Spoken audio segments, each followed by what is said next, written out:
I've got 6 o'clock, so I'll go ahead and call the meeting to order. You decided to come back? Roxanne, if you'll take roll.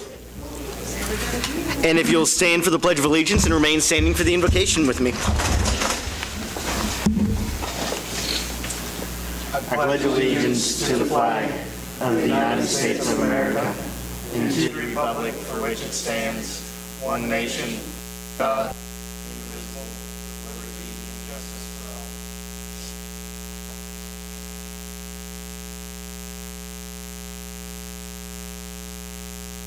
for all. Almighty God, our Heavenly Father, send down upon these commissioners who hold the office in this city of Iola the spirit of wisdom, clarity, and justice, that with steadfast purpose they may faithfully serve in their offices to promote the well-being of all people through Jesus Christ our Lord. Amen.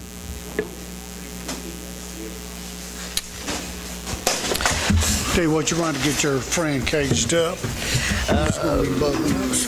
Review and approval of agenda. I make a motion that we approve the agenda. I'll second. The motion is to approve the agenda. It has been seconded. All those in favor show a voting sign. Opposed, same sign. Motion passes. Public comments. Persons who wish to address the City Council regarding items on the agenda may do so at that time. Persons who wish to address the City Council regarding items not on the agenda and that are under the jurisdiction of the City Council may do so at this time when called upon by the mayor. Comments on personnel matters, matters pending in the courts, or other matters outside tribunals are not permitted. Speakers are limited to 3 minutes. Any presentation is for information purposes only. Are there any public speakers? Ms. Donna. First of all, I want to thank John for going and get my car last week. I was afraid to walk out on that slick cement because I didn't want to fall. But the second thing, we had our open house on Saturday, and I gained another $700. And 5 football players helped with the open house, and they did a marvelous job. Thank you, Donna. Anyone else wishing to address? Oliver Bunker, St. Timothy's in Iola. We had our block party here at the Recreation Center on Saturday, and it was a very well turnout. We had 100 grade school children from the area participate and had around 170 completely adults and everybody there. So thanks for the use of the building, and it was a great day for a lot of them. We had 25 of the college kids help us with that event as well. So it's the 7th year we've done that, and it's a great event. So thank you. Thank you. Thank you for doing it. Anyone else wishing to address the council? I have a question, actually. Does the 3-minute limit apply to the public hearing that will be later? No, it does not. Okay, thank you.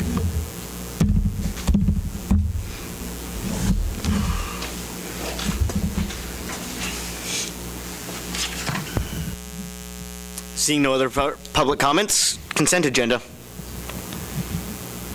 Council had time to review the consent agenda. Questions? I make a motion to approve the consent agenda. I second it. There is a motion to approve the consent agenda. It has been seconded. All those in favor show a voting sign. Opposed, same sign.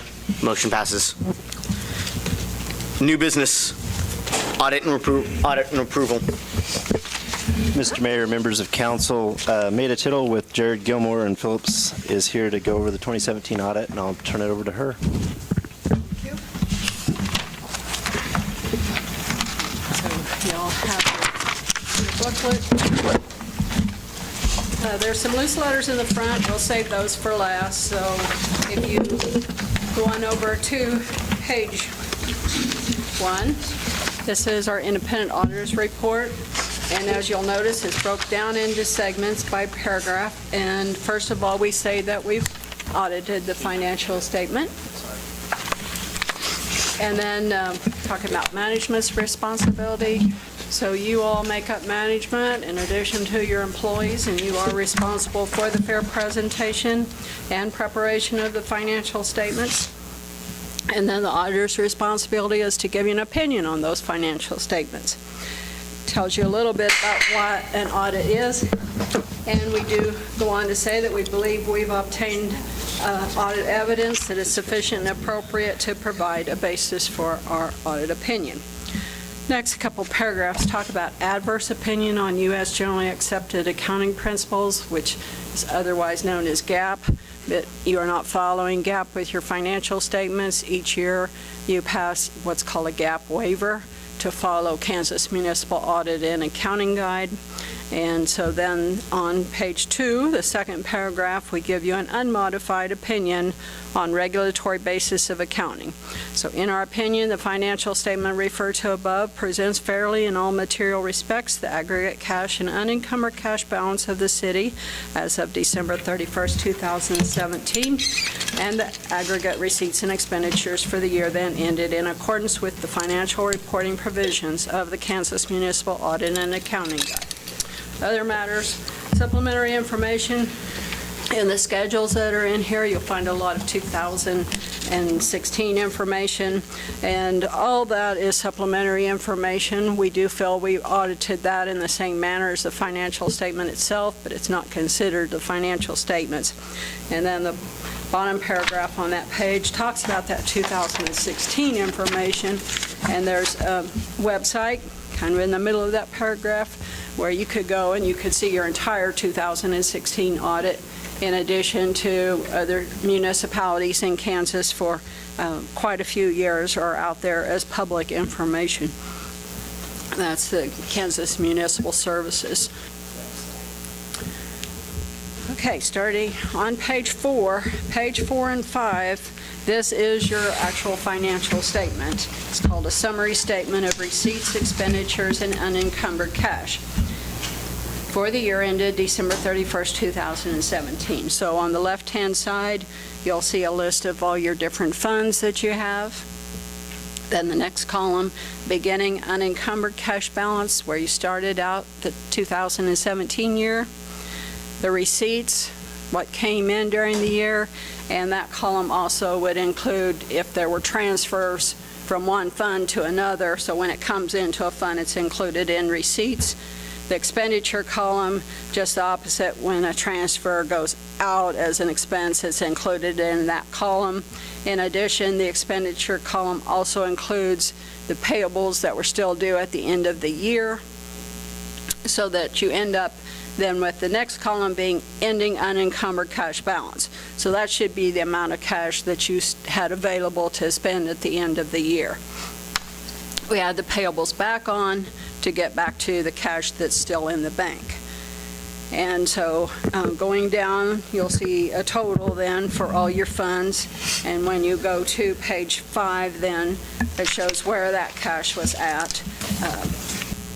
And then that ties back to the total of all your funds. Page 6 is the beginning of footnotes.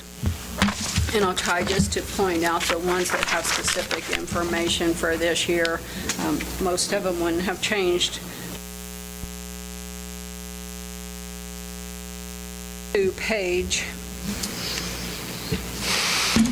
9, I will point out under footnote number 2, you work in compliance with Kansas cash basis and budget laws. But we did have one issue with your deposits. The KSA 9-1402 and 1405 requires that all deposits with statutorily authorized financial institutions be adequately secured by one of the following methods: a corporate surety bond or a surety company authorized to do business in Kansas in the amount equal or pledging, assigning, and granting security interest in securities defined in the statutes, value of which would be equal to 100% of total deposits. At December 31st, 2017, $22,356.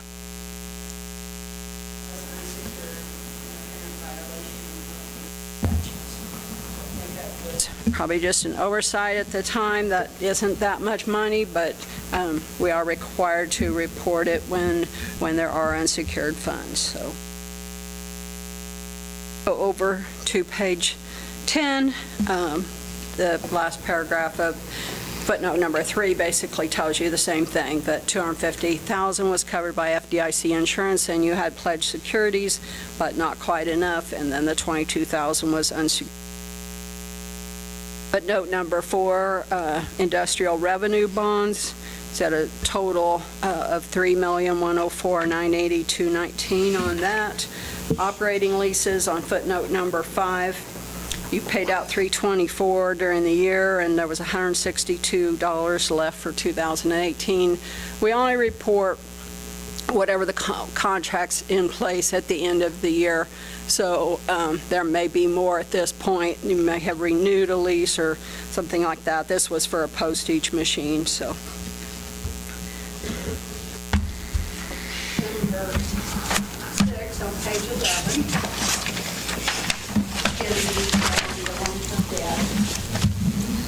So it lists out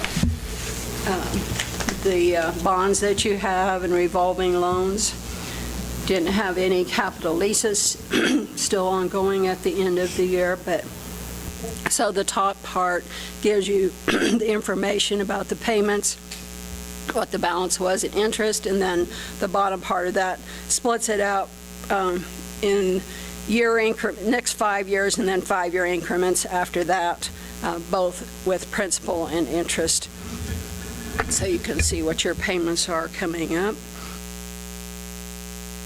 12, there's a couple of things here on the third paragraph. I'll point out that you paid in $472,239.64 for your employees for capers.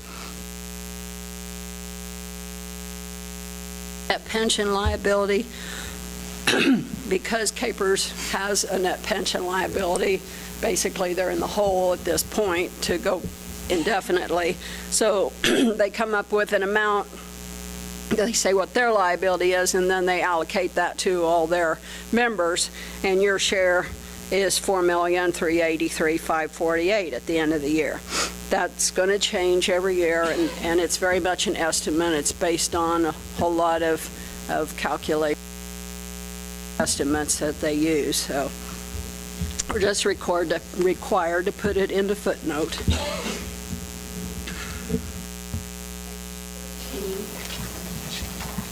Talks about vacation and sick leave, and then when we go on over to page 14, it actually says the estimated liability for accrued annual leave at December 31st that employees hadn't used yet was $280,669. Note number 9, talks about your largest customers for electric and gas with Gates, and then leftovers on electric and gas too, because they both consume a fairly large percentage.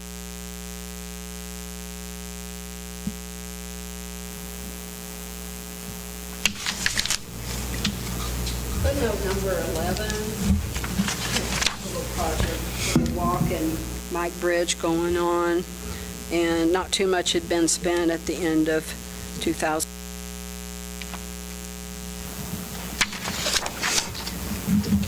On page 15, a couple of things. You can see the footnote number.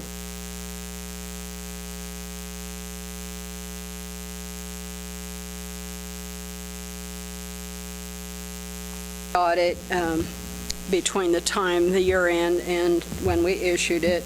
You had entered into professional service agreements with Burns and McDonald Health Master Plan. Water and wastewater utilities in the amount of $160,000. In addition, the city had entered into a contract with Midland GIS Solutions LLC in the amount of $102,349 per day services. So when you have fairly large contracts or transactions after the end of the year, we're required to put those in as subsequent events.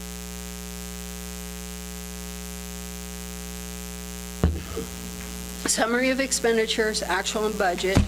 This lists out the funds that were required to be budgeted, what your budget was, and on the general fund, there is an adjustment. When you have reimbursements or sometimes some other types of transactions, it can extend your budget. In this case, $203,000 was added onto what you were allowed to spend in the general fund, and then you have a total how much you actually spent and the variance over and under, and you do want to see under on all your funds.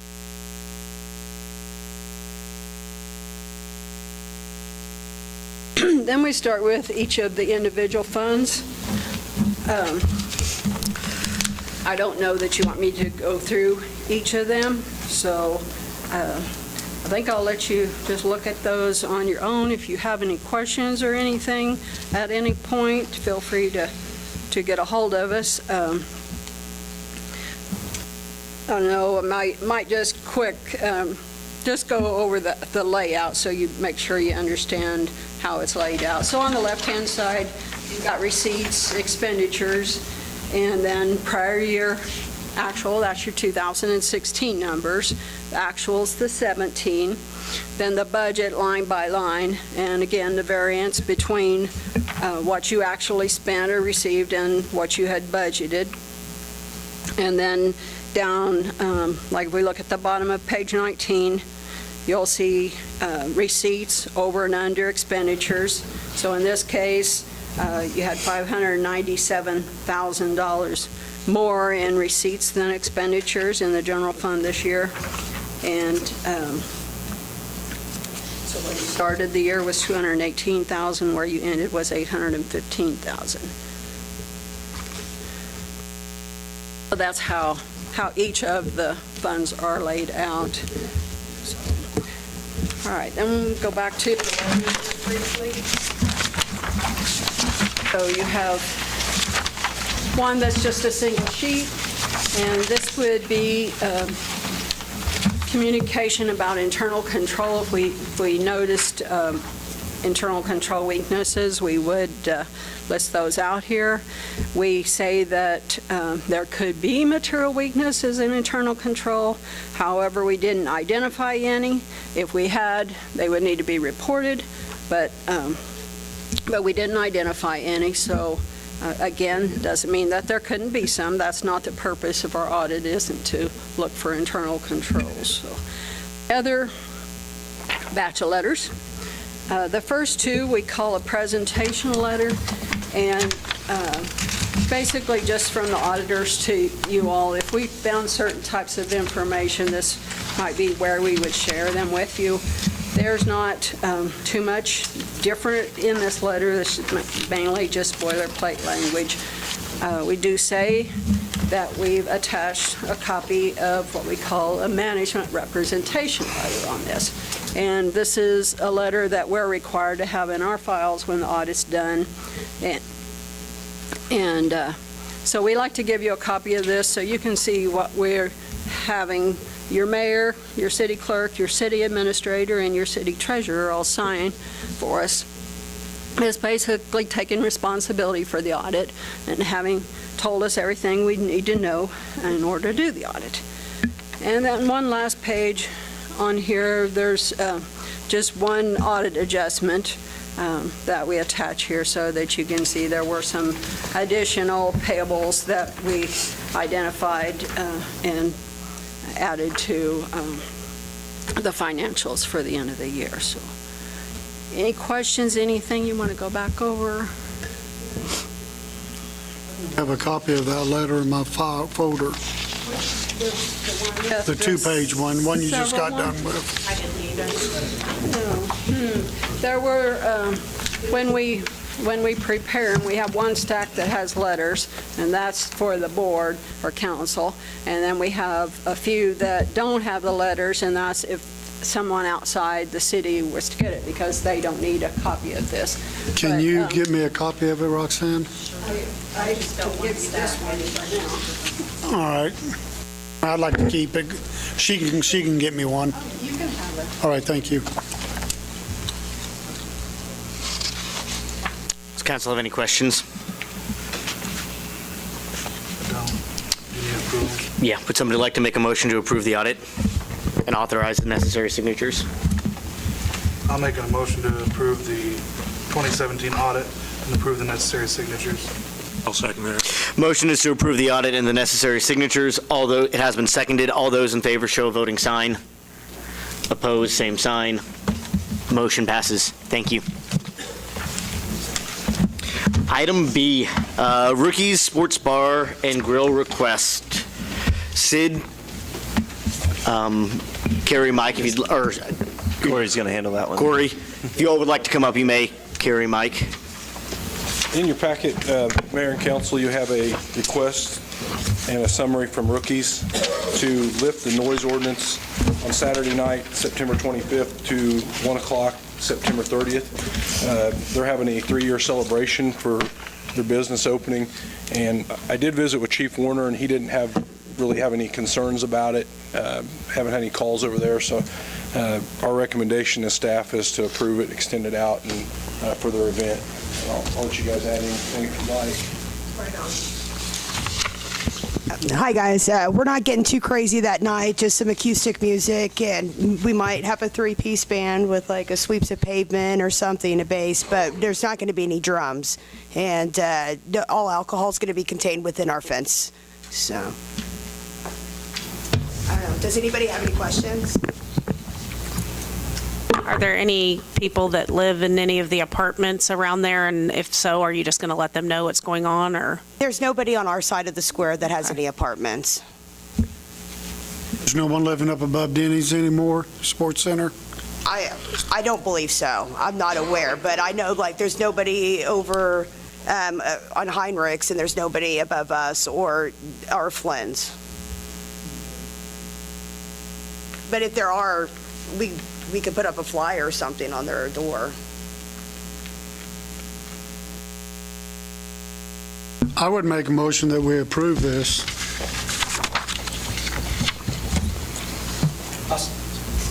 I'll second the motion. There's a motion and a second to approve the request from Rookies to extend the noise ordinance from 10 p.m. to 1 p.m. or 1 a.m. the 29th to the 30th. It has been seconded. All those in favor, please show a voting sign. Opposed, same sign. Motion passes. Thank you all. Thank you. No, you won't have anything.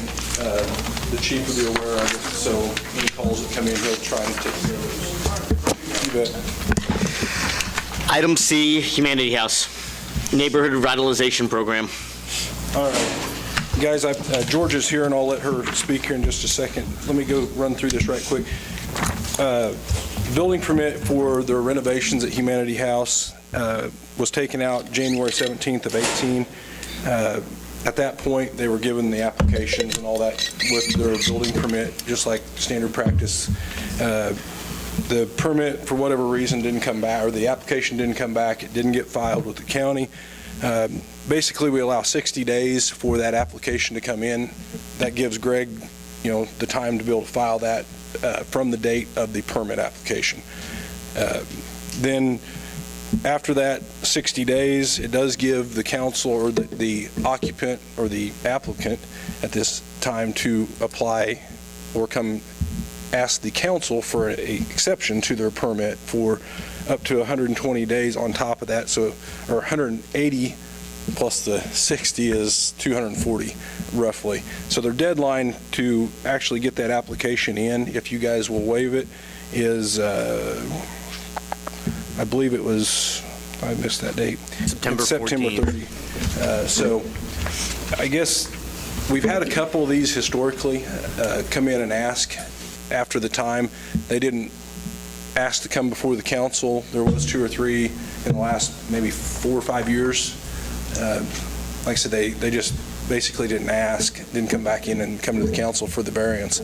And I think there has been only 2 in the past that have, shortly after the program started, that we actually did grant an extension for. And they were required to go to the other taxing entities and get approval from the college, the school district, and the county as well. And I guess if in the in our application for the neighborhood revitalization, it does state that the applicant has to show good cause shown for you guys to grant that. I will let Georgia explain what that is, and then you guys can make a determination or have a question. We got this application, I read through the application, and Section D does say that the tax rebate must be filed within 60 calendar days of the issuance of the building permit. The city council may extend this time period for good cause shown by the applicant for an additional period of up to 180 days on any application received after November 1st, 2012. I made the incorrect, obviously, assumption that that provision was in there to allow time to finish your construction so that you knew what the increased value of the building was, so that you knew what you were asking for as far as a tax rebate. We did not finish our construction until July 15th, and so on July 26th, I went in and asked for this hearing so that we could ask for those additional 180 days, because we were no place close to finishing our construction within the 60-day period of time.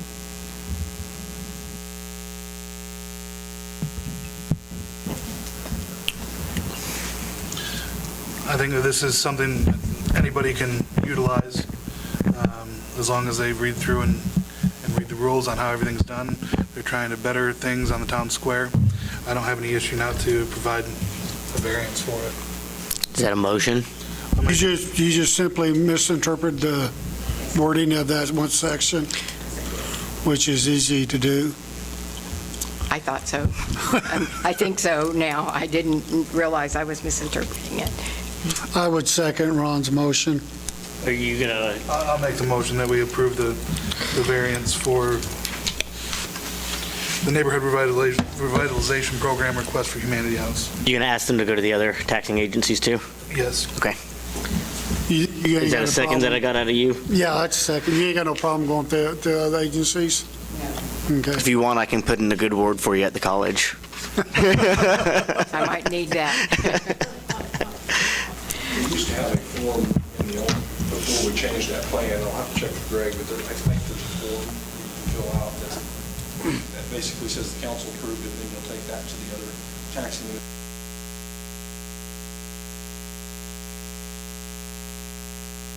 Okay, can you tell me again? I know the college is one of those. What are the school district? And then the county itself. Okay. Those will be the other three taxing entities.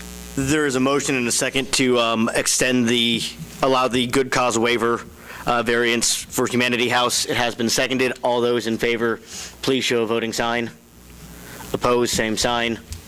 Motion passes. Thank you for all you do, Georgia. Thank you. Item D, budget and public hearing. Sid, before I open the public hearing, would you like to have some words? Yes, I just wanted to clarify, council should have the budget books. Also, that was put on with the agenda as a draft budget, since it hadn't been approved yet. I also wanted to clarify when we published the budget summary, which was on the state form, did not include the correct transfer level, and so we have that's been updated in your budget book. We talked to the state, and because the expenditure total and the mill levy did not change with what we updated, we don't need to republish, so we're good to pursue adopting this budget. At this time, I'd like to open the public hearing. If you'll please state your full name for both our records and the paper, and floor is yours, sir. All right. I am Jonathan Miller, and I'm from Ward 2, by the way. I am the county coordinator for the Libertarian Party of Allen County. And since this is only my second meeting so far, I'm a little bit lost on the procedures for a public hearing. So what exactly does the council hope to gain from, or what is the purpose of a public hearing? This one specifically. Generally, public hearings are to allow the public their input on a specific issue. They're statutorily defined. Public hearings we have then are usually on things like budget, or whenever we are doing a demolition, or we're condemning a house. Generally, the reasons for a public hearing are different from allowing the public to speak. They're statutory times. I see. So I would like to start off with reading a little bit from the city code. In Chapter 1, Article 5, the purpose and goals of public monies. The objective of the investment program shall be to aggressively manage and invest all public monies to maximize net earnings, consistent with the public responsibilities to secure maximum safe investment return possible from monies assigned to its stewardship, to relieve demands on the property tax, and to otherwise reduce the cost of public services. So, part that is that I would really like to emphasize is the relief on property tax and or to otherwise reduce the cost of public services. I think that is the purpose of the budget itself. So the first specific thing I have that I've only had some limited time to do preliminary research, but is the bolus publicly owned or privately owned? That is my question, because I know it was somehow involved with the school district. Generally, as a point of order during public hearings, the council doesn't like to interrupt or answer questions. They may choose to answer or address questions afterwards. The same is generally during the 3-minute public comments. So if you'd like to address those, the council may address them afterwards if they choose. Okay.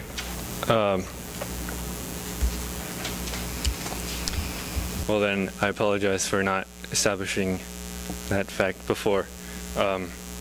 Regardless, I understand there is a mill levy for the bolus, and I would appreciate if the council keeps in mind my desire for lower taxes when approving this budget. And also, second item, as seen in the officially approved minutes of the special meeting that occurred on July 16th this year, Councilmember Myrick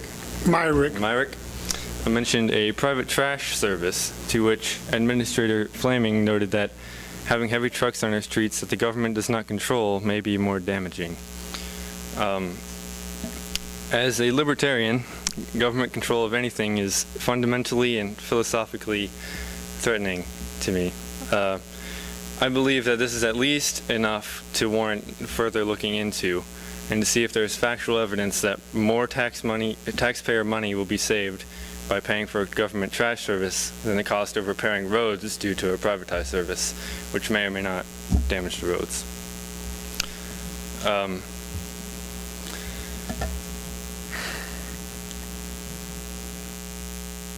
I also did as much research as I could on the water transfer issue, but I am still not 100% clear.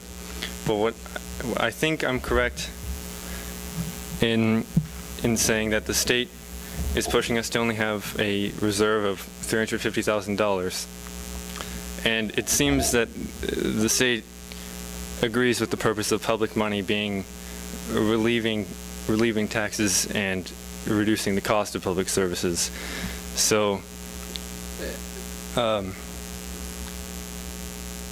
don't know exactly what was decided with that, but if in my ideal world the council would keep in mind that the absolute priority when it comes to that issue is ensuring our taxes are as low as they can be, not necessarily keeping our reserve money. And that's in order to stay within the spirit of the state law and our own city code. So, yeah, I would just appreciate if the council considers that. Thank you. We thank you for your Thank time. you. Thank you for your comments. Is there anyone else wishing to address the public hearing?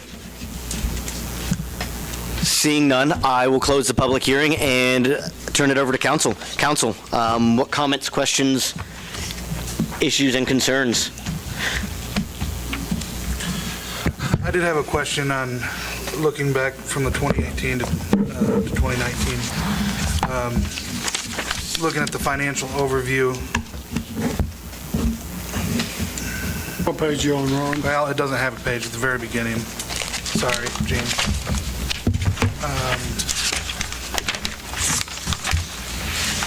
It's page 2 of the 2018, and there's no number on the 2019, the budget message. 2018, we show a beginning unencumbered cash balance of a little over $11 million, and it shows us a little bit ending 2019 with just a little bit over $7 million. So we have $4 million that we've essentially spent in 2 years. Where should I expect to see our unencumbered cash in 2020 go down to $5 million? Well, I think that would depend on what we end up approving for expenditures moving forward. Part of that is 2019, I don't think we showed the capital outlay money in that one. Are you looking at the table? I'm looking at your budget message. Okay. Well, The and that second actual information is page. taken from the table. Okay. So it's, so the CIP stuff wasn't included in that. We had it in the budget, we didn't have it in this table, and it wasn't included in that information. So we would have had some expenditures in 19 that we didn't, that we were planning on with, like the master plan and even the generation. We try to do a better job of representing what we're trying to get done in the 2019 budget. And so it does have that going down to $2.6 million over the course of this year. But some of the bulk of that is $2.5 million that we've got kind of slated for a generation project, which is going to take down reserves that we have. If we don't do that project, it won't go down. So the next year, you would think those would level out. Okay, so in 2018, where was the $2 million loss there? Was it just in projects? I think that's where it was. If I would have had that CIP information, because I think, well, I guess it wasn't in, I'm just trying to look real quick. Some of that was expected loss in the water utility and expected loss in the electric utility before we did the rate increase. We were going to spend a lot of reserve on for the mill and overlay, which was a project where we kind of saved 2 years and then we spend big on 1 year. That's the typical cycle. So if you look at page 3 in the 2018 budget, in that far right corner, that tells you where the change in those reserves were. And almost 300,000 of that is tied to what we thought we were going to be short in the water utility. Almost 600,000 what we thought we were going to be short in the electric utility, and you take another 351,000 for the mill and overlay project. I mean, that accounts for quite a bit of that. So is it fair to say that we're just spending a whole bunch of money that we're not bringing in? Well, I think we save money in order to be able to spend money, just like in the mill and overlay. We save money for 2 years so that we have enough to do a bigger project, and then we spend that money so that we can do a mill and overlay project. on this budget, it's accounting for things like whenever we've saved for generation capacity, and we've saved for years and years and years, and now we're saying we're going to spend the generation capacity we've saved for, and so it looks like we're spending $2 million in 1 year, when in actuality, we've been setting aside money for this generation capacity since I've been on the council, and before that. And so it looks like it's a big hit in 1 year, but really, you've been setting that aside to grow that fund up. That way, you're not actually pulling out at this one point of just a straight reserve. And that way we don't have to take out debt to do a big I project. guess you can see where I'm coming from, though, 35% hit in 2 years. That's, Right, but I think looking at the number, you're not seeing the full story of what we're trying to do with the budget. And what we're trying to do with the budget is do a generation project. We're trying to do master plan projects. We're trying to do improvements to our infrastructure. And so we've saved up, and so now we spend out on those.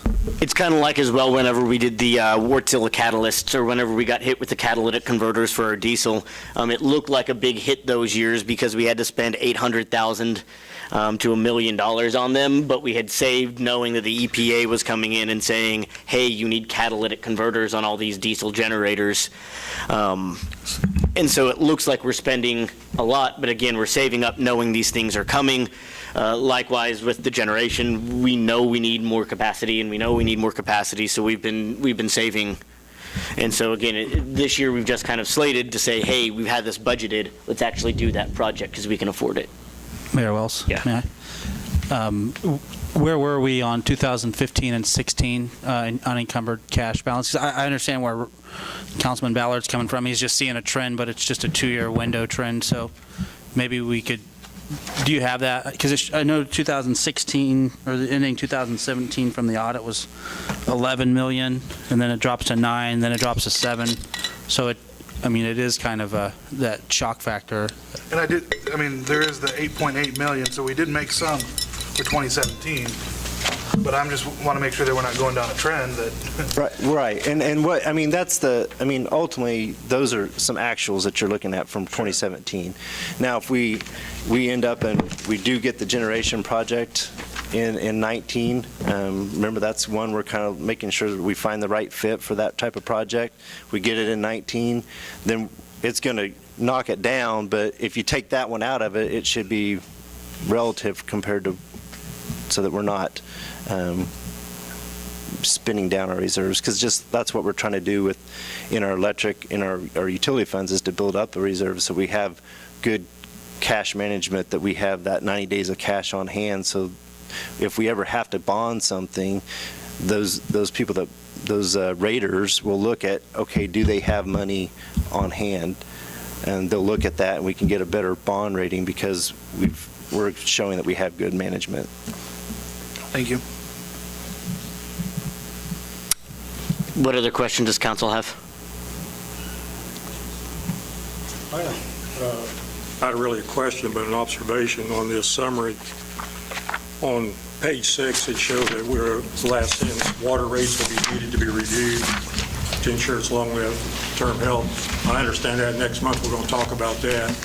But then you go over to page 9, under sanitation fund, it says future adjustments to the rate will have to be considered. Recreation fund says a long-term, permanent, sustainable funding solution should be sought. It looks like we're going to be talking about raising rates or something year after year. With the rec, we've been talking about rec forever. We just don't have a good way to fund rec, and right now the only way we fund rec is through the utility funds, which isn't really the best or most healthy, stable way to fund a rec department. We've chosen those ways to fund rec largely because it's a larger service area than our property tax. But other places sometimes fund it with sales tax. Other places fund it through a mix of all three: fees, property taxes, and utilities. That's where rec's coming in. And that was kind of that discussion when we talked about the optional fees on rec. Because we really don't have, right now we're funding rec, but we're not funding long-term maintenance on rec, and we're not doing that very well. And I would give the perfect example of kind of those bleachers and those ball fields, to where we didn't have $15,000 for bleachers anywhere in the rec department, anywhere budgeted for long-term maintenance. And I think that's the discussion there. As far as sanitation, Sid? Well, that's, and part of that's linked to the reserve that, or not the reserve, the transfer to the general fund that has, I think, since 2016 at that level, it's been $105,000. That's where, we've talked other things with the funds, is that if that's something that we may want to choose, we're going to just do that at 80 or 90. That way we don't have to change that rate. It affects the general fund, but we don't have to change the rate on the sanitation. Some of that, too, I put in there because if you look at what is budgeted, that $27,000 difference of reserve spending can knock that down pretty fast in sanitation, where if it's more like the actual, like last year, the actual was just $5,000 of reserve spending, and so if we have a better year on maintenance or something, then it might be zero. So just kind of my idea of this is just giving you something, hey, this is something we've got to monitor, we've got to pay attention to. What other questions or comments does council have? On page 18, dog tags, that money that's paid in for dog tags, does that go into the general fund, or where does that go? General fund? Because that's where all the salaries are. The dog, animal control officer.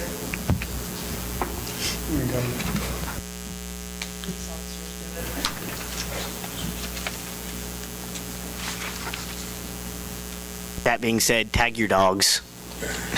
In case they get out, they'll try to get them back to you as soon as possible if you have them tagged. Helps the animal control, helps ACARF, helps the police officers, helps the random person that finds your dog know that this dog is homed, and they can just call the city. I just know that from experience. Thanks, lady that found my dog. Microchip them too. Any other comments? Go ahead. So looking at the sanitation and everything else, what do you anticipate asking for 2019 for raises? As for raises? Yeah, utility fund, or whatever fund wise. As far as for staffing or for overall, like the total budget? Talking utility raises for our citizens or utility Okay, rates. what rates? My thought is water is the only one that we need to look at right now, and that's what I would imagine through next year. And the sanitation, I'm not too worried about that. I want to see kind of where 2018 ends up. If it's closer to what was budgeted, or if it's closer to what it was last year, then in 19, that may be something when we're setting up for the 2020 budget, we decide, do we want to just back off that transfer? So really, it's just what I foresee right now is just water rates. Because if you look, for the most part, the wastewater utility, the sewer utility, is doing okay, and the reserve in there is at an adequate level with kind of a 90 days cash and kind of a target emergency reserve. Gas is the same way. It's in good shape. Electric, I think, with the adjustments that we've made early this year and part of last year, I think it's going to be in good shape moving forward. So it would just be water.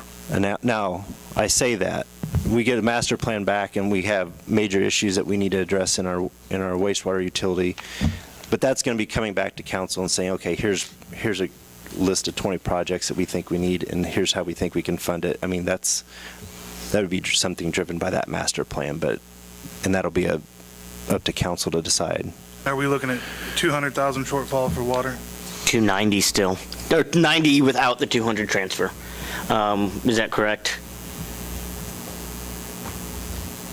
Double check. Without any transfer, I think, and that's without paying back our loan to ourselves as well. Yeah, without the transfer to the general fund, we're basically $200,000 short in 19. So if we go to 20, we show in here it's about a $800,000 shortfall, but that's mostly driven by what we're trying to transfer in to the CIP to fund potential projects, which that's all can be dictated by how fast council wants to get things done and how we want to adjust the rates. But if you figure where we are for 19, plus if we want to start that transfer back to the general fund, that's about $400,000 total. Thank you. Seeing no other comments, I'm in line for a motion. Anybody? I'll make a motion to adopt the 2019 budget. I'll second the motion. Motion is to adopt the 2019 budget. It has been seconded. All those in favor, please show a voting sign. Opposed, same sign. Motion passes. Staffing. Sid?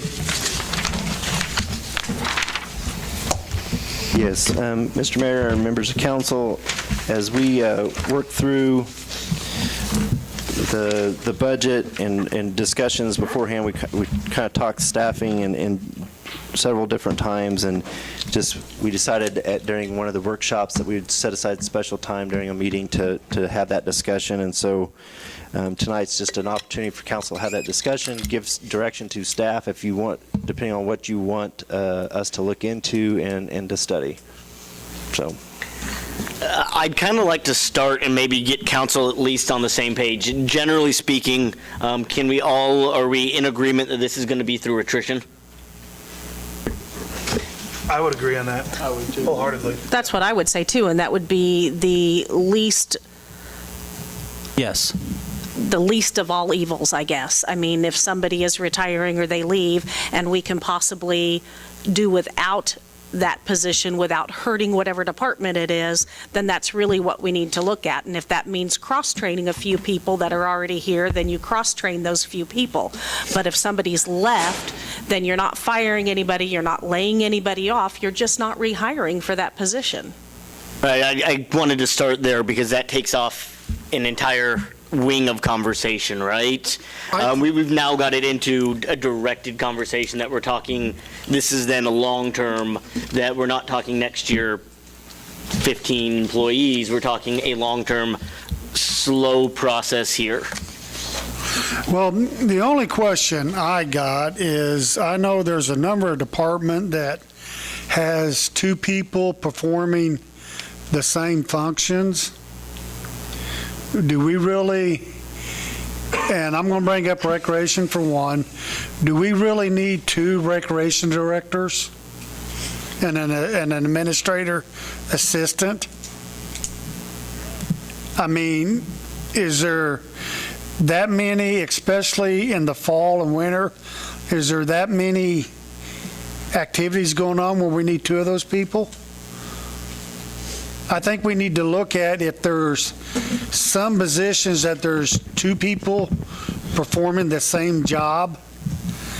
We need to look at, I'm not saying cut them, get rid of them, but we need to look at that once that position comes open, can we justify not filling that position again? Is my thinking. I think that's exactly what we're looking at here, isn't it? Not. I think the question might also be, what's the end goal of this? And so from my understanding, council has issues or has concerns about the growing personnel costs. And I think that's the real concern. And so from my perspective, I would prefer to see a breakdown of those personnel costs. Like, so what is going into salary? What is going into benefits? What is going into capers and insurance? And that way we can kind of begin to discuss this multifaceted. If we're talking about personnel, it's not just the employment or staffing level. It's all of these other aspects that go in there. Right. And ultimately, I think if we're going to set goals for this, we have two options of doing this in-house or hiring out-of-house. We need to do it in-house. We don't need to spend any more money on any more studies. I think Yes. this is something that we can do in-house. We can do this ourselves. I would like to see a comparison with other cities of our size of what they have staffing level-wise. And I know that we generate our own electric, but we need to find a town that is pretty comparable, that generates their own electric as well. Going to be difficult with gas, but I think we could do it. We're going to have to start somewhere. And I just think looking at it, you're talking the overall cost. And if you've got somebody who's worked for the city for, 40 years, 30 years, and they retire, well, obviously, that is a huge amount of money that the city's no longer putting in with both, the health insurance and capers and that person's salary and their time off. I mean, that needs figured in as well. How many days off are they earning? How many sick days have they earned, and are they banking? Because when they leave, they get paid for that stuff. So again, Isn't there a limit on how many days you can? There's a limit, but it's Still quite a bit. Yeah. So, but that's what I'm saying, though. When you've got one of those long-term employees that retires and it, is gone, is that now a position where we don't have to refill it? Because that's going to, really, when you're looking at the money you're saving from that employee leaving, it's a lot more than what it would be for a new hire or a 2-year employee or a 5-year employee. So that's a big chunk of money. Just a second on a clarification on that. I guess you would prefer, if we have senior people that leave, you want us to make sure that we look at that a little more closely. Most definitely. Rather than, I guess my thought is the original idea for me was that we're going to look at what do we need and where do we need it, and if we have a new hire that leaves, and that was in a place where we don't need anybody in that position, then we don't put anybody do there. it. But if it's also by the same token, if it's somebody that's been there a long time and we don't really need that position refilled, let's not refill it. That's going to save us a lot of money. So, you're looking at it both ways. And if it's a position where maybe it's been somebody there for just a couple of years, but that's the only person that does that, then obviously you're probably going to need to fill that position. You've got one person that, goes out and does the meter reading. If So that then person across left, the board, you'd need- just so we're all on the same page, just everything needs to be looked at, regardless if they've been there for a Exactly. year or 40 years. I think that every position needs to come before us so we can figure out if we need to keep the position after we do the study, of course, and figure out things. And I don't think that we need to take off the table, too, if we find that we have an opening come available, and we have a department that we might not need somebody, of asking them to move departments. And I just think right now, if there's some of those positions that are sitting there, let's leave them sit until we work through some of this.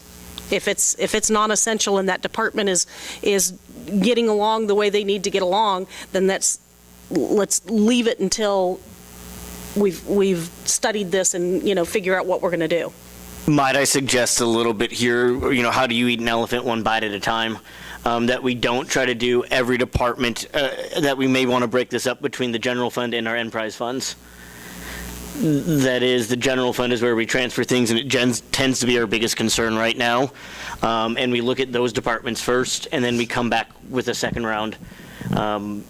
Only for does that make sense on this? Only for the sake of, we're talking about transfers and we're talking about water and we're talking about these things over on the enterprise funds, but really our concerns have lately been the general fund. And so if we look there, that may be a more manageable approach to start, and we can get things back to us versus every employee in every department. Right, if we're actually looking at a timeline here, that we may want to give Sid a little bit more direction on where he starts. I was going to say start with the biggest department. That was exactly what I was going to say. Start with the biggest departments and work down from there. Well, which would be the biggest department?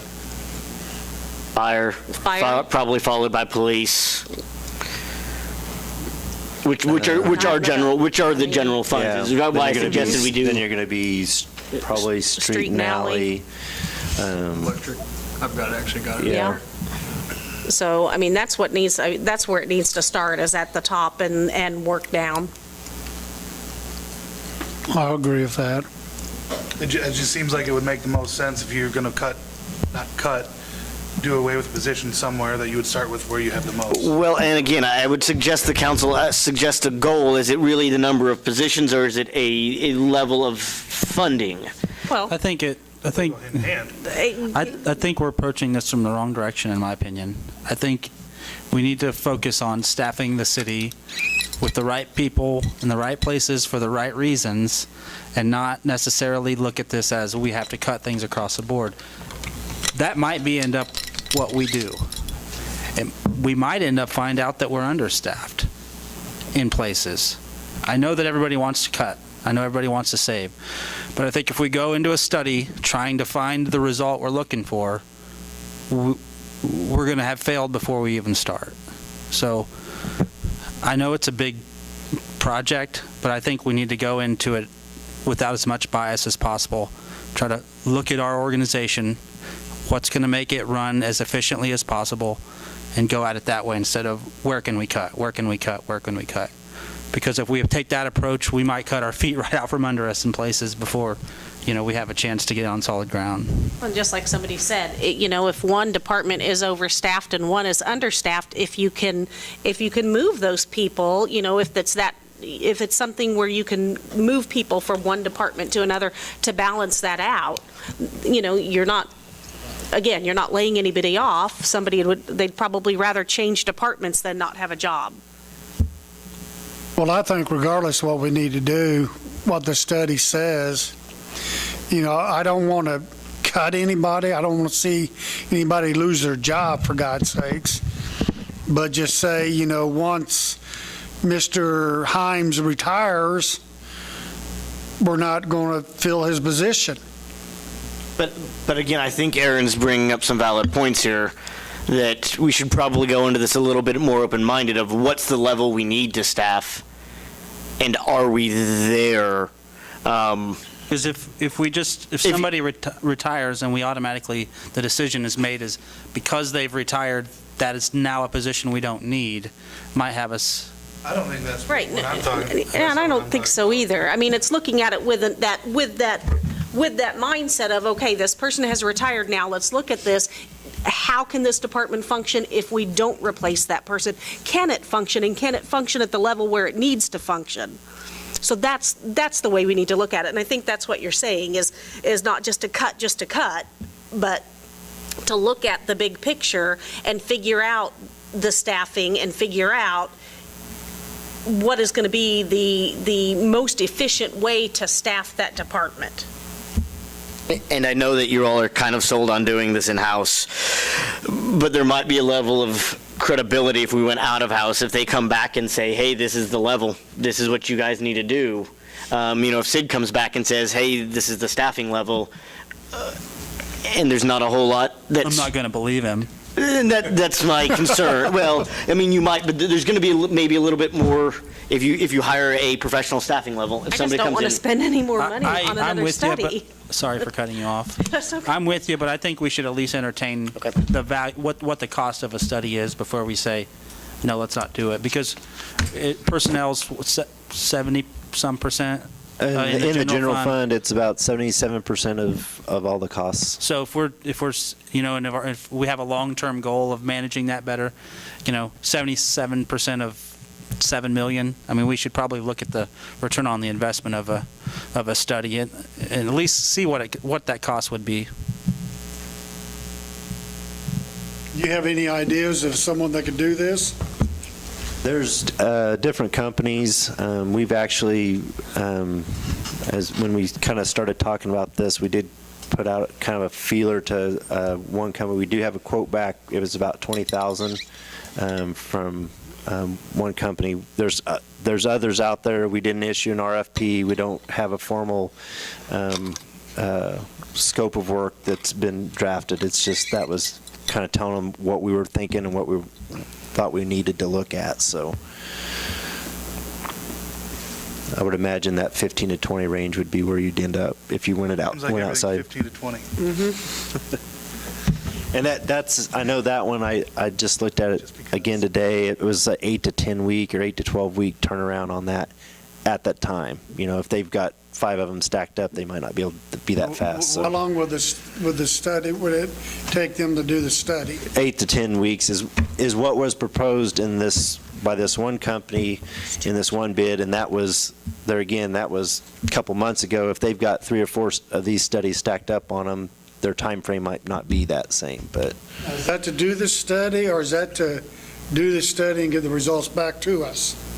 my understanding that was from when we tell them go to when we would get something from them saying, here's what our recommendation is. Okay.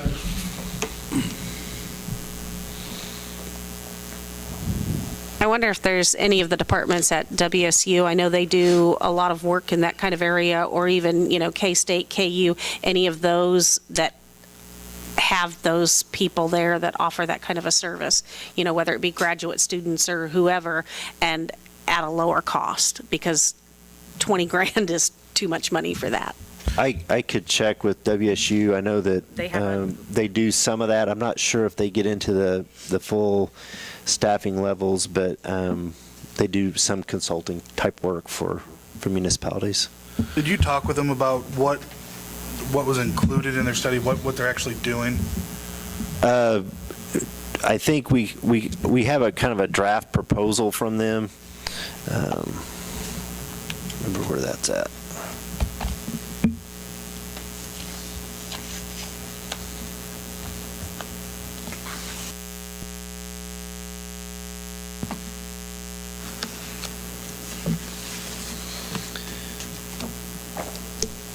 They basically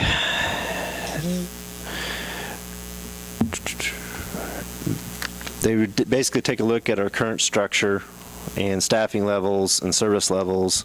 They would interview department heads, tour our facilities. Then they would take a look at other communities, kind of do some comparison on all that. I'm just trying to, they would look at, like I said, reviewing our organization, looking at organizational charts, staffing levels, position descriptions, workload, overtime trends, all that kind of stuff. And then take all that, do some comparison with other communities, and then give us a kind of recommendations of organizational structure and staffing. It sounds like we're all kind of just talking about the same thing, as far as what they're going to do and what we were asking Sid to do. Yeah. So is this something that we want to ask him to do first? And if we're not happy with the result, then we can talk about doing it with somebody else? I don't know. That's when you're talking $20,000, 77% of our general fund is $5.39 million. I mean, isn't that worth it? 20,000 to know if we're staffing right? Sid, how many staff members are going to be helping you do this? Probably, depending on how we do that, it would be Carla Brown and I working with, Corey would probably get thrown into that mix. But then we would be working with the department heads as well. So you're going to have Carla's time, department head time, my time, all involved with that. And they're going to have, granted, the department heads would be involved with this process too. If this was done in-house, what kind of timeline are you guys looking at to get done? Well, I guess right now I don't have a good idea. I wanted to kind of see where council wanted to go. Ballpark, because we're looking 8 to 10 weeks outside. Honestly, I think it depends. If council wants this done in 8 to 10 weeks, then we can probably get it done, but then there's going to be a lot of other things that get sacrificed. Well, I don't think any of us want that. Yeah, either. I mean, that's I'm sitting here my concern. thinking that we're supposed to be here as council, looking at long term.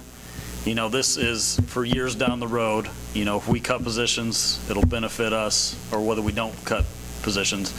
But is 20,000, is that really, something that, in my opinion, is worth it?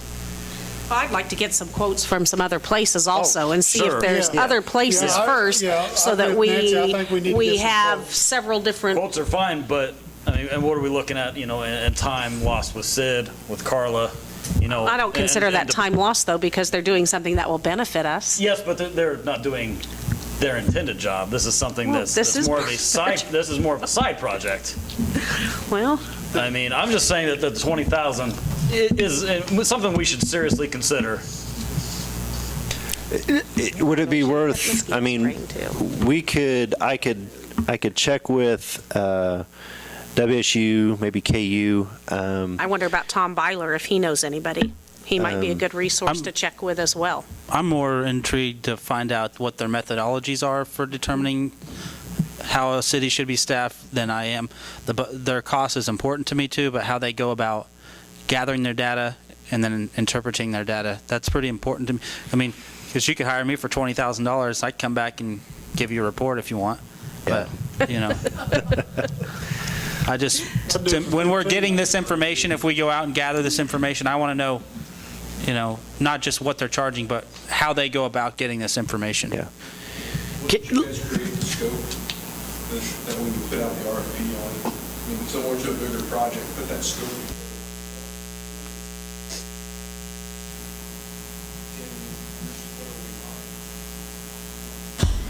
So let me start narrowing this. We have a lot of diverse opinions here, and I'm going to try to do justice. We've had a lot of ideas out here. Correct me if I'm wrong here. The council would at least like to entertain the option of what cost would be to do this externally. Yes. Okay. The council would also maybe like to have another discussion in which they saw some of those numbers first before scope, or let's get the scope done and then we can see these numbers through this. Scopes first. Scope first. Scope is a big part of the quoting process, yeah. Okay. We did before. Okay.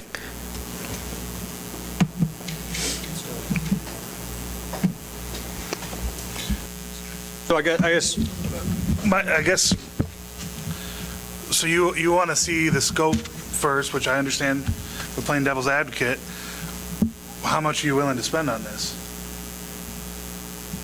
I mean, are we willing to spend $50,000 on I this? probably am, You are? probably. Because the way that I see it is that even if we do it in-house, we create a position and we find out that we need it, we can still add it back. I mean, we're not losing anything by doing it in-house. But in a sense, if Sid spends the next 3 months doing this, it's going to take him away from the other equipment reserve funds that we want to talk about. Might save us some money. Might save us some money there. But on the, we have 3 or 4 other big conversations that we've got slated as well. We do. And that equipment reserve is definitely I'm going to be more the in-house one, and the water rates are going to be an in-house one. We spent a lot of money on studies. Yep, I'm more concerned with internal bias than I am anything, and internal conflicts that might affect the outcome of this. Well, back when I was on the council before, we talked about the pay raises. We done studies, had it paid for a study, and John, you and Nancy was on then, and we was kind of a little gun shy then, Ron, about what we would get back, as far as comparing our employees now with employees around us. And if I remember right, we thought about doing an in-house study on our own, going to other cities and talking and looking. And if I remember right, we felt that paying those people the little extra money to do that study for us took, like you said, Aaron, any bias away. So, I mean, if we can get a study done for a reasonable rate, and that way, what I'm thinking is if we can get it done for a reasonable rate, we don't have 100 emails tomorrow morning bashing us because we're the ones that decided Mr. Hines' position in 2 years when he retires is not going to be filled. And somebody could say, well, you got an axe and you're grinding it against me. This way, that eliminates all of that. And I would rather spend a little money than have complete heartache over everything like that. I guess I don't anticipate that. If we were planning on doing this and having major layoffs, then yes, but we're not. That's not the intention of this. The intention of this is not to get rid of anybody that is currently employed. It is just simply to re-examine the departments, and if there is a vacancy in that department, determine whether or not that needs filled. That shouldn't upset anyone. They're still going to have jobs. You're true, but And if they're already covering for that vacant position and they've already all picked up that workload and split it among them, it's, that's part of having a job, is doing the job. I mean, they're still going to be employed. I just don't anticipate anybody being bent out of shape over that. Well, I think what's more important, though, as far as the bias goes, is if you do it internally. I mean, what kind of data are you going to get back if there is a bias? Right. I mean, that's a concern. And I see that. I would just like to see some costs, let's get several of the studies, let's get quotes from several of them, let's find out what they do. Like Aaron said, what kind of data are they collecting? How are we going to get that? How do they determine this? And let's find out from a few more what they cost. I think that's the general consensus at this point. Sid, is that enough? Is that enough to get you moving forward with that consensus? Yes. Okay. Do you want me to develop a scope and bring it back and then worry about trying to get some pricing?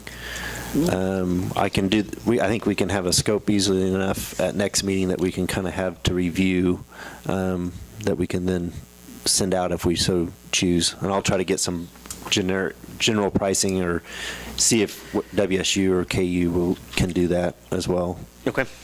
Maybe even Penn State, they've got a great business department, I don't know. So I guess I just want to make sure I understand what we're doing here. So you know what we want? Do you know what we are going to expect of this study? What are our, I mean, do you have a good grasp of that? I'm not sure that we really gave you a good idea of what exactly we're looking for. We just said we want to cut money. I guess what I think I can put a scope together. It may not be perfect. We may want to tweak it. I think I can get us close enough. Because really, we want to look at a long-term plan that's talking about attrition, and I think we want to also include, and I think Councilman Franklin's thought of, do we have the right people now? There might be a position out there that we don't have, we've not staffed forever, and it might benefit us if we had a person that was dedicated to X, whatever that might be. Is that kind of what you were thinking? Just looking at trying to do the right thing no matter what. How's the best way for us to deliver? If we were going to kind of look at all this from the ground up, we're just starting the city, how would we want to staff ourselves? I think that's I think they can look at that too, be open to that. So I think I can, like I said, I think I can get there. Like I said, it'll be a work in progress. So you'll just bring the bullet points back, kind of distilling what we've talked about, and then we're going to review this again and give him feedback again before he goes out to the soliciting bids. Blue Cross Blue Shield.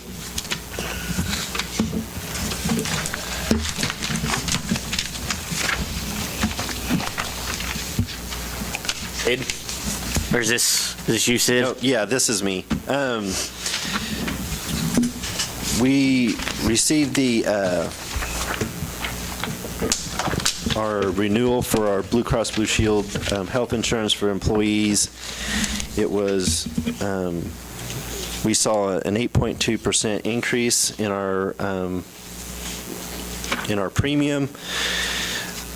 They basically take a 32-month average and they look at kind of what's going around the state, and there's some other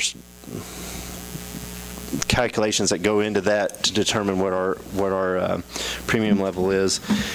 Typically, the city tries to fund everything at the 125% level of the annual liability, so what they anticipate us needing plus 100, or plus another 25%.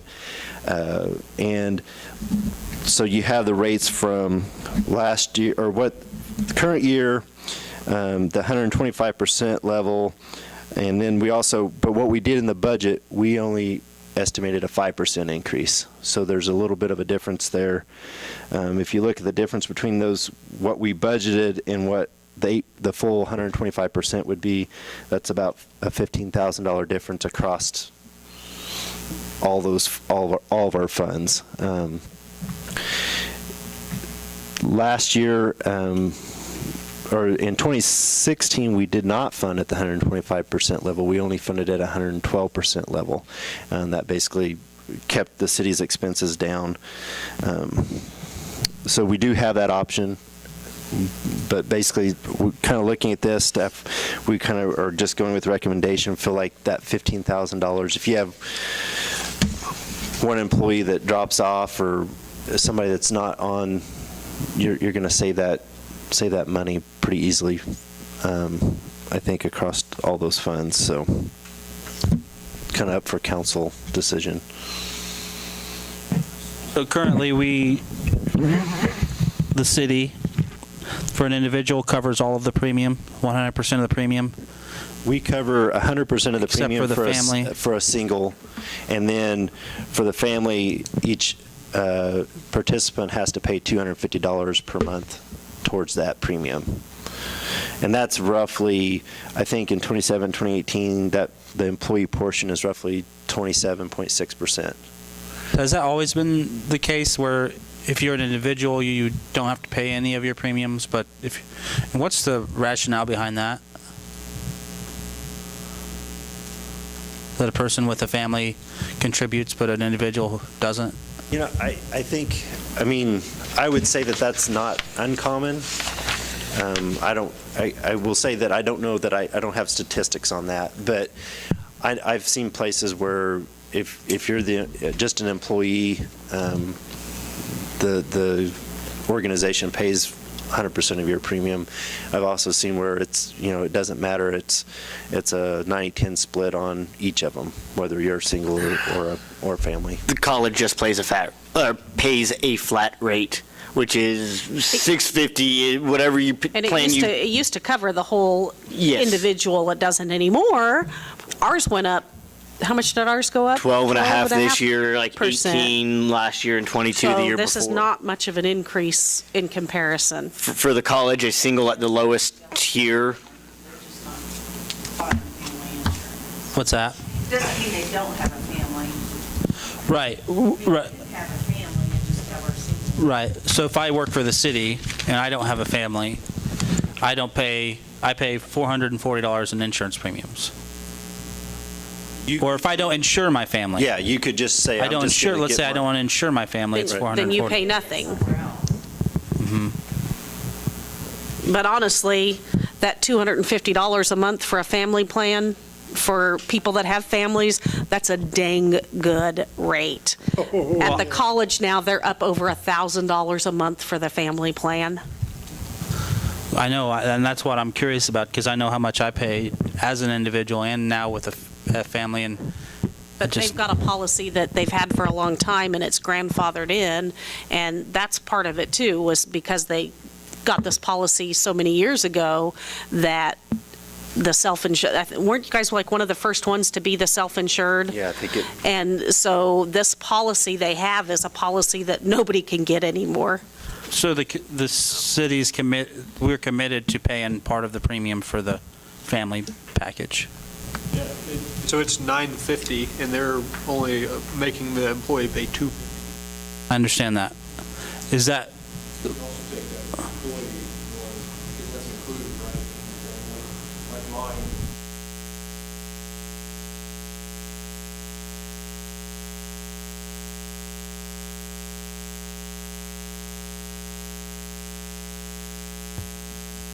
Yeah. I guess, Corey is saying that basically, he says, it looks like you're paying 700, but you're really the difference here, subtract 440 from there is the difference you're paying for the family. Is that correct? So you're paying, it looks like you're paying about $260 more for a family, for that employee with a family. But again, part of that's just the nature of benefits. At the college, we're paying basically what the city's portion is. The college pays that for an individual, and that's on a low tier plan. But they also are, on these plans, on an individual plan, they pay the first $1,500 out of pocket, and on a family plan, they pay the first $3,000 out of pocket before anything's even covered. So. Well, and like Roxanne said too, because I called and visited her with her about this, she said we had a couple major expenditures last year.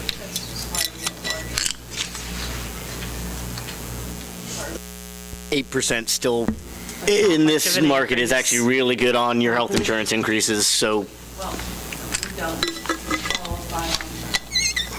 It's not called a working care. We don't have to follow those, like. yeah, it's because it's grandfathered, we're not held to the same level as what's on the ACA. It doesn't have the same requirements or benefits, sorry. Just basically, let's get, does council want to pay below the 125%? No. Okay. Can I get a motion then to pay the 125, at the 125% level? I'd make the motion that we renew the medical insurance policy for the city of Iola with Blue Cross Blue Shield for the period of 11/1/18 to 10/31/19, and establish premium fundings at the 125% level, $440.80 for single, $953.85 for family. I'll second that. There's a motion and a second to renew the medical insurance policy at the 125% level. All those in favor, please show a voting sign. Opposed, same sign. Motion passes. Executive session. Can I ask for an executive session on this? Let's say for 25 minutes. Should be enough time.